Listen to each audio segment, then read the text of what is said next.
Flickering lights reveal the darkest secrets, hidden in plain sight. Every shadow holds a story. Welcome to Shadow Files. Subscribe for more mysteries. Enter the shadows. It was a cold Christmas Eve in 1945, in the quiet Appalachian town of Fayetteville, West Virginia. A peaceful night. The kind where families gather close, where laughter fills the air, and the world feels just a little safer. Inside a modest two-story home, the Sodder family was celebrating the holiday. George and Jenny Sodder had 10 children, and that night, 5 of them, Maurice, Martha, Louis, Jenny, and Betty, were still awake long past their bedtime. They were too excited, too full of energy. Christmas had a way of doing that. By morning, those 5 children would be gone, not missing, not confirmed dead, gone without a trace. And what happened that night would go on to become one of the most chilling and mysterious cold cases in American history. This is the story of the Sodder children. George Sodder was a hardworking Italian immigrant who had built a successful trucking business from the ground up.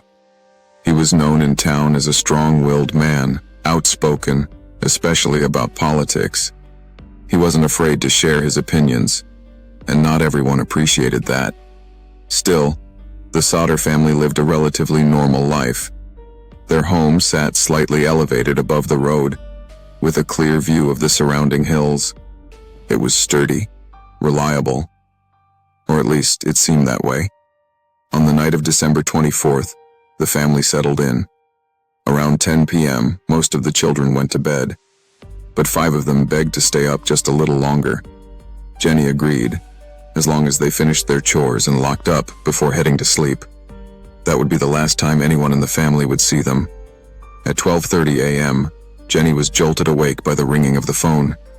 She picked up, expecting perhaps a holiday greeting, but instead, she heard an unfamiliar voice asking for someone she didn't recognize. In the background, she could hear laughter. Strange laughter. She told the caller they had the wrong number and hung up. As she made her way back to bed, something caught her attention. The lights were still on. The doors were unlocked. And the curtains still open. She assumed the children had forgotten their chores and turned everything off herself before returning to sleep. Less than an hour later, she woke again. This time it was the smell. Smoke. Thick. Heavy. Suffocating. The house was on fire. George and Jenny sprang into action, desperately trying to gather their children. They managed to wake 4 of them, those who had gone to bed earlier, and rushed them outside. But the 5 who had stayed up, they were nowhere to be found. George tried to reach them through the burning house, but the flames were already out of control.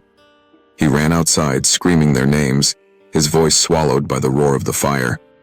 He grabbed a ladder to climb up to the 2nd floor, but it wasn't there. The ladder that always leaned against the house was gone. Panic turned into desperation. George ran to his trucks, hoping to use them to climb onto the roof. But both trucks, perfectly functional just hours before, refused to start. It was as if something, or someone, had planned this.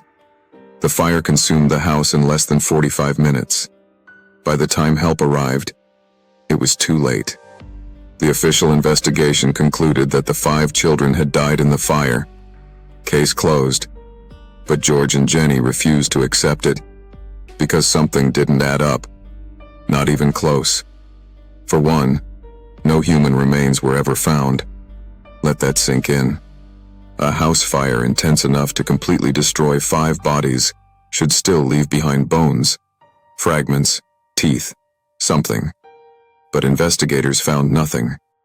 No trace of the children.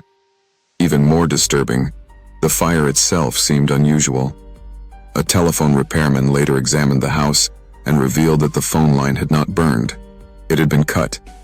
Someone had deliberately disabled their ability to call for help. Then there were the witnesses. A neighbor claimed to have seen a man stealing a block and tackle from the Sodder property, equipment that could explain why the ladder had gone missing. Another witness reported seeing the children looking out of a passing car on the night of the fire. And then came the strangest detail of all. A woman in a nearby town said she had seen the 5 children eating breakfast the next morning, alive, at a roadside diner. They were accompanied by 2 unfamiliar adults. If you're finding this story as disturbing as it sounds, take a second right now, like the video, subscribe to Shadow Files, and share this with someone who loves mysteries. Because this case only gets darker from here. The Sodders launched their own investigation.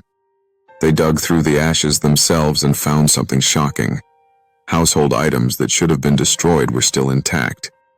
Appliances, objects that should have melted or burned completely, hadn't.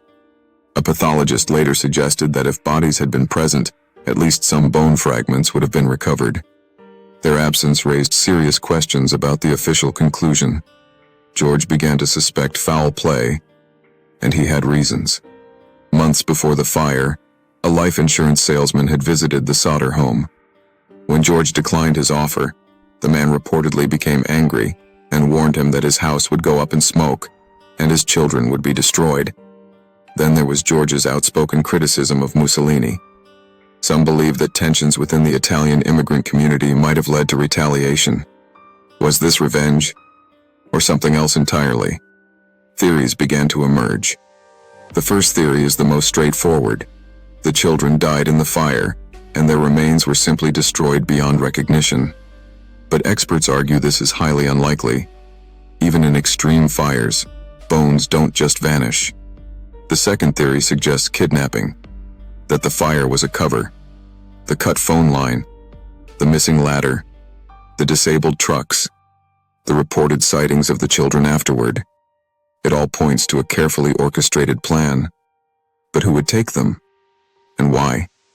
The third theory dives deeper into George's past, suggesting that his political views and connections may have made him a target.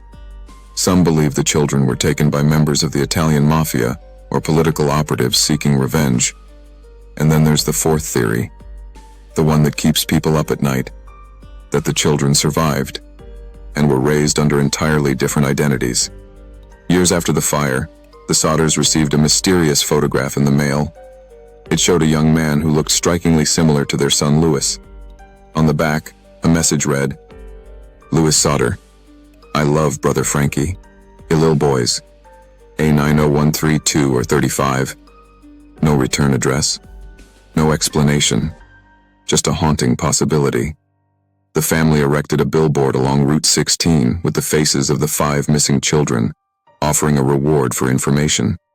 It stood there for decades, a silent plea to anyone who might know the truth. But the truth never came. George and Jenny spent the rest of their lives searching, refusing to believe their children had died that night. Jenny wore black every day, a symbol of mourning that never ended. They died without answers. And to this day, the case remains unsolved. No definitive proof of death, no confirmed sightings, just a fire, a disappearance, and a mystery that refuses to fade. So what do you think happened to the Sodder children? Was it a tragic accident, a calculated abduction, or something even more sinister? Drop your theory in the comments. I read every single one. And if you want more stories that blur the line between reality and nightmare, make sure you subscribe to Shadow Files and turn on notifications, because some mysteries are never meant to be solved.